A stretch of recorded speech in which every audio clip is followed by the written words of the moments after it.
Hallo meine lieben Freunde, hier ist wieder Michael Grant mit Klartext. Ich lese jeden Kommentar von euch, aber ich kann nicht jeden beantworten. Ihr wünscht euch mehr zeitgeschichtliche Themen, das werde ich auch tun. Ihr wünscht euch, oder manche sagen auch, wieso ich die Quellen nicht nenne, das werde ich nicht machen. Also zumindest im Großteil nicht, weil in jedem meiner Bücher sind 1500 bis 2500 Quellen.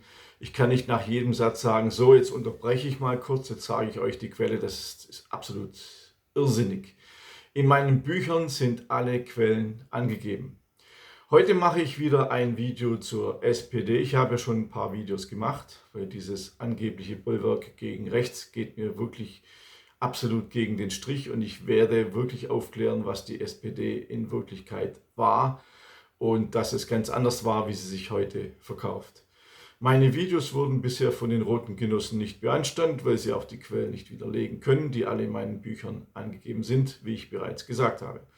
Heute zum Thema die Sozialdemokraten und die illegale Aufrüstung der Reichswehr, also die Pazifisten, wie sie sich heute verkaufen, waren auch bei der illegalen Aufrüstung der Reichswehr in den Jahren 1921 bis 1926 verstrickt.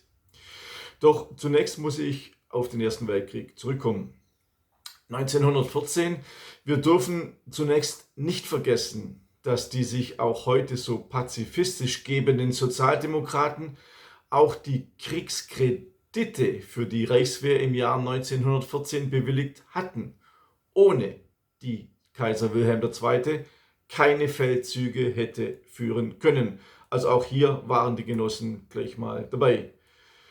1918, das 100.000 Mann Heer, das Deutschland nach dem Ersten Weltkrieg gerade noch zugestanden wurde im Schanddiktat von Versailles, war den meisten Militärs ein Dorn im Auge.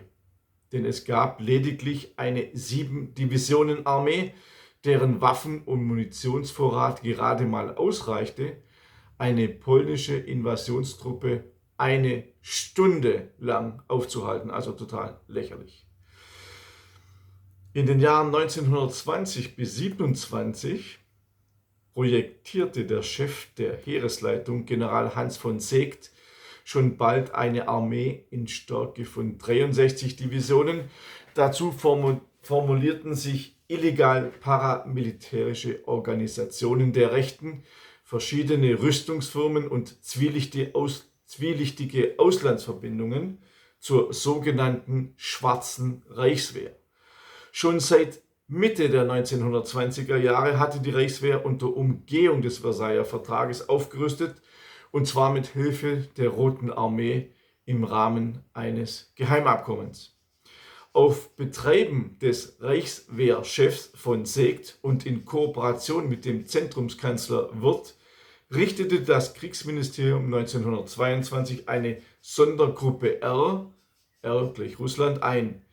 Diese verfügte über ein Budget von unglaublichen 150 Millionen Mark und sollte künftig über einen schwarzen Haushalt finanziert werden.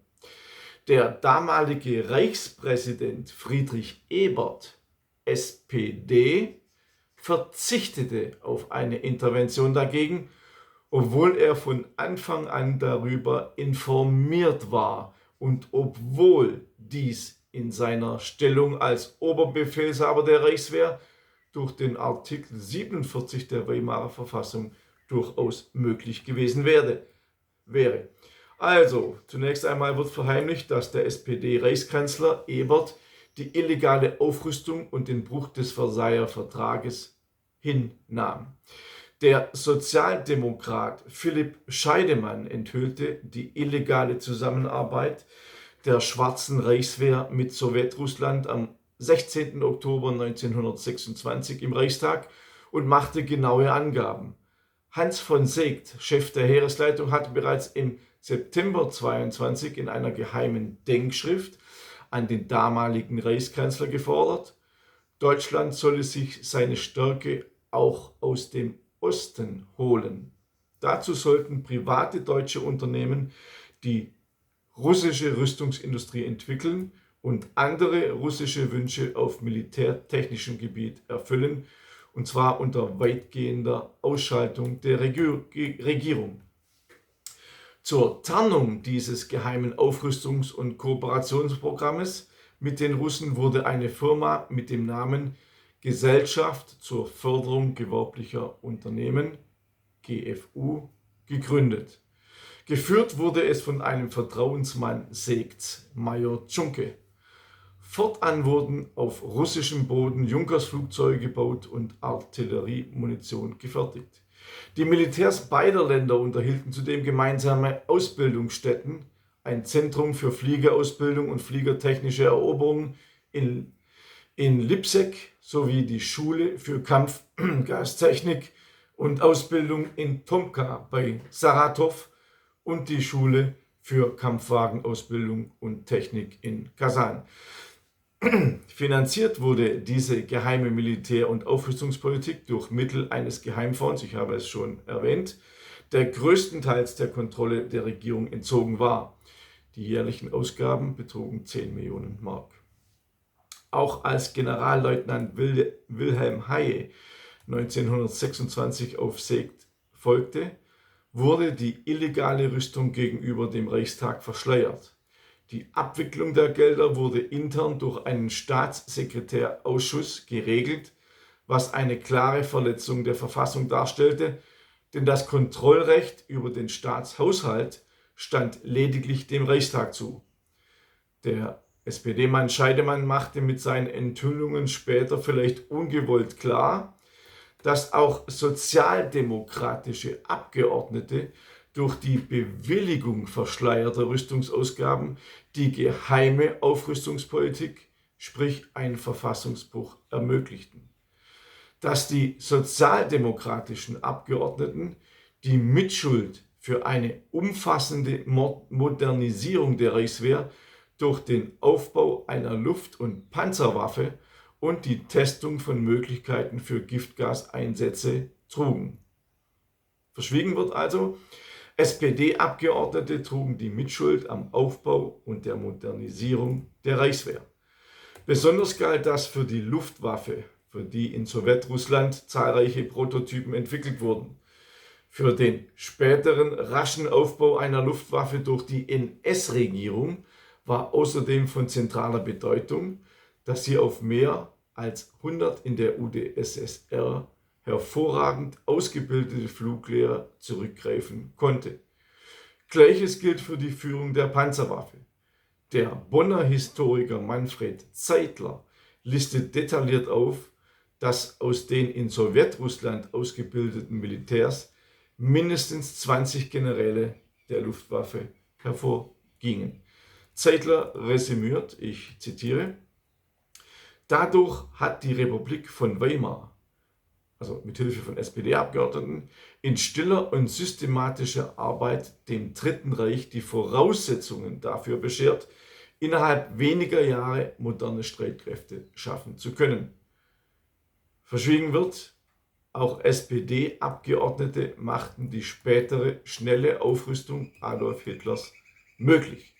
Scheidemanns Enthüllungen hatten im Ausland jedoch nicht den gewünschten Erfolg. Die Reaktionen waren mäßig. Als das Interalliierte Militärkontrollkommission, die Interalliierte Militärkommission IMK, die die Abrüstung überwachen sollte, am 31. Januar 1927 ihre Tätigkeit einstellte, wurde die Sondergruppe kurzerhand in die Heeresorganisationsleitung des Truppenamtes eingegliedert. Am 18. Mai 1927 unterzeichneten Außenminister Stresemann und die Reichswehrführung schließlich ein gemeinsames Protokoll über die Fortsetzung der Militärbeziehung in Sowjetrussland. Am 28. Juni 1928 wurde eine große Koalition aus SPD, Deutsche Demokratische Partei, Zentrum, Bayerische Volkspartei und Deutsche Volkspartei unter Reichskanzler Hermann Müller, SPD, gebildet. Am 29. Juni 1928 war eine der ersten Amtshandlungen des SPD-Regierungschefs die Genehmigung an die Reichswehrführung, 43 aktive Offiziere zur Fliegerausbildung nach Lipezk, Russland, zu entsenden. Also, verheimlicht wird auch hier, SPD-Reichskanzler Müller genehmigte die illegale Ausbildung von Fliegeroffizieren in Russland. Sie erkennen, die SPD-Parteiführung unterstützte die illegale Aufrüstungspolitik nicht nur, sondern half diese auch noch zu verschleiern. Damit hat sie Hitlers Aufrüstung erleichtert. Heutige Sozis wollen davon natürlich nichts wissen und verschweigen diese elementar wichtige These. Alles dazu, auch die Quellen, die ich jetzt nicht bei jedem Satz genannt habe, ich wiederhole mich da gerne, sind in meinem Buch hier, ohne SPD wäre Hitler nicht an die Macht gekommen, und in meiner sechsbändigen Buchreihe Adolf Hitler, eine Korrektur enthalten. Hier sind alle Quellen genannt. Auf meiner Website www.michaelgrant.de könnt ihr zudem einen kostenlosen Newsletter abonnieren.